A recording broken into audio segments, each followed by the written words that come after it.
Spoštovani gospe in gospodje, zadružnice in zadružniki, cenjeni predsednik Zadružne zveze Slovenije gospod Borut Florjančič, cenjena ministrica za kmetijstvo, gozdarstvo in prehrano gospa Irena Šinko, cenjeni predsednik Kmetijsko-gozdarske zbornice gospod Roman Žveglič, cenjeni prejemniki tokratnih priznanj, ostali visoki gostje. Moram reči, da sem počaščen, da vas lahko pozdravim v imenu Državnega sveta drugega doma slovenskega parlamenta na podelitvi priznanj Zadružne zveze Slovenije, ki letos praznuje častitljivo 150. letnico delovanja zadružništva na Slovenskem ter 50. letnico ustanovitve Zadružne zveze Slovenije. Časi, v katerih smo se znašli, so kritični, zato od nas terjajo modre odločitve, predvsem pa hitro ukrepanje. Izčrpajoč COVID, vojna v Ukrajini, vse hujše posledice podnebnih sprememb. To je le nekaj od naštetih razlogov, ki nas silijo v bolj odgovorno, trajnostno in pametno pridelavo ter tudi potrošnjo hrane. Odločevalci smo pogosto premalo kritični do opozoril, ki jih dobivamo s strani vas, ki ste že 150 let pomemben in stabilen partner v tej zapleteni in prepleteni prehranski verigi, saj vaše oziroma naše zadružništvo stabilno ohranja slovensko podeželje živo, obdelano in zdravo, spoštljivo do ljudi, okolja in narave. A tokrat ne praznujete le zadružniki, temveč se s častitljivim 60 leti dolgim jubilejem pridružuje tudi Agra, ki, kot pravijo organizatorji sejma, tradicionalno odpira vrata vsem ljubiteljem zemlje, stroke, posla in srca. Ni naključje, da imate v okviru tega pestrega sejemskega dogajanja zadružništvo in zadružniki prav svoj poseben dan. Vendar ni vse tako praznično in slovesno. Težke in zahtevne razmere, v katerih smo se znašli vsi prebivalci nam tako ljubega planeta Zemlja, ogrožajo pridelavo, naravne nesreče, kot so ujme in suše, pa še dodatno večajo pritisk na ceno stroškov, tako za kmetovalce, kot na koncu koncev tudi za potrošnike. Če je bila beseda minulega leta korona, je beseda tega leta draginja. In samo upamo lahko, da naslednje leto to štafeto ne bo prevzela beseda pomanjkanje. Slovensko kmetijstvo se sooča z resnimi in perečimi težavami, na katere nimamo jasnih odgovorov.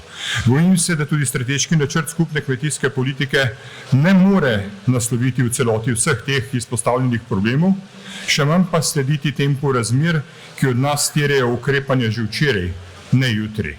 Ne moramo vsega predvideti. Še dodatno velik pritisk povzročajo suše in požari, ki ogrožajo slovenske kmetijske, travne in gozdne površine. Rast cen krme, hrane, mesa se vzpenja v nebo, dobiček tistih, ki vse to pridelujejo, se pa zmanjšuje. Bojim se, da na ta scenarij nismo dovolj dobro pripravljeni ne mi, ne kdorkoli drug v Evropi in po svetu. Kakšna bo prihodnost slovenskega kmetijstva?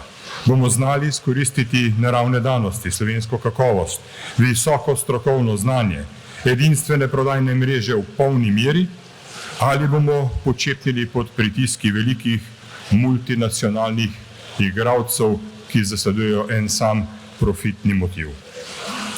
Spoštovani, ko sem tako tukaj med vami, drage zadružnice in zadružniki, me pravzaprav ni strah za našo skupno prihodnost. Zaupanje, ponos, ljubezen do zemlje in domovine, delovnost, iznajdljivost, ustvarjalnost, vse to veje iz vas, še posebej pa iz zaslužnih zadružnic in zadružnikov, ki boste na tokratni slavnostni akademiji prejeli priznanja. Zadružništvo je preživelo stoletja, se je razvijalo, se je posodobilo. Dolžnost države pa je, da mu stoji ob strani tudi v teh težkih in nestabilnih časih, da podpre investicije ter zagotavlja razvoj in preživetje kar 13.500 slovenskim družinskim kmetijam, ki jih v svojem mrežnem in solidarnem sistemu povezuje prav Zadružna zveza Slovenije. Če kdaj, je danes čas, ko moramo bolje prisluhniti in predvsem bolj upoštevati zdravo slovensko kmečko pamet na vseh nivojih družbenega življenja in državnega upravljanja. Predno vam zaželim prijeten praznični dan in čestitam nagrajencem, zgolj misel, ki se mi je utrnila, ko sem vas pogledal. Takole mogočno izgledate kot mogočen gost in v gozdu rastejo največja, najlepša drevesa. Osamelci preživijo, ampak nikoli ne dosežejo prave višine, nosijo na sebi posledice viharjev, ujm in slabega življenja v samoti. Ostanite tak močan gost in naj v vašem zavetju rastejo generacije novih kmetic in kmetov, novih zadružnikov, ker samo z vami naša država lahko daljnoročno preživi.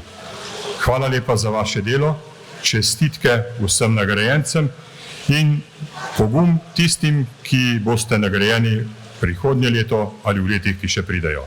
Srečno!